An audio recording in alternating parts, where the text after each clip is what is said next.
Hi there, we're here at Morelton Golf Course in the fitting room, and we want to think about a situation on the golf course where you're playing really well. So you've played the first 9 holes, everything's going really well, and on the 10th tee you go out of bounds, your recovery shot's not great, you 3-putt, you get the idea.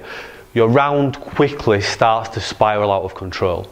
How do you mentally deal with this?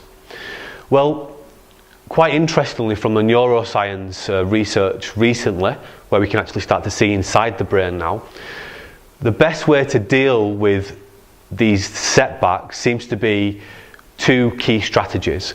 One's called affect or emotional labelling, and one's called reappraisal. So when we start to play badly on the golf course, we get lots of negative emotions. We tell ourselves how bad we are and how horrendous it is and how we always mess up. That isn't helpful for your game. And one of the things that you need to do is almost step back from yourself in something that we call metacognition and just observe how you're currently thinking and how that thinking is unhelpful. And just observe that the emotions that you're currently feeling are to do with the fact that you're playing bad golf, and that's fine.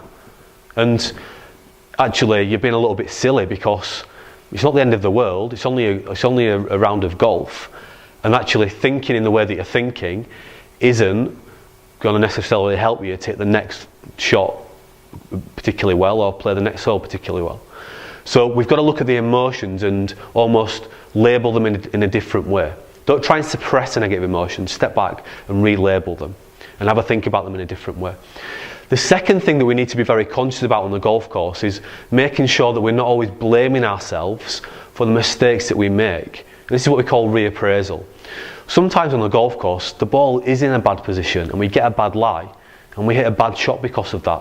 Sometimes we're just unlucky, we've done everything right, we've made the right swing and something just doesn't go right because there's maybe a piece of dirt on our ball or something like that, or we get a bad bounce. So we've got to be careful not to beat ourselves up all the time. If you've ever seen the best golfers in the world live at events, you see how many bad shots they make. And part of their strength of golfers is not beating themselves up after bad shots, but looking on the bright side, if you want to think of it like that. So if your round starts to spiral out of control, the first rule to think about is that beating yourself up is not helpful. Some strategies to help you to overcome that are relabeling the negative emotions that you're feeling. Just stand back and put a bit of perspective on them and notice how silly you're being by doing that. And secondly, get good at reappraising bad shots when they happen, because it's not always your fault and it doesn't always help you to attribute your mistakes to yourself, because you're not always the blame factor in you playing bad golf. Get in the habit of thinking like this and actually get in the habit of reflecting like this after every shot that you make. If you do this, this will help you to shoot lower scores on the golf course.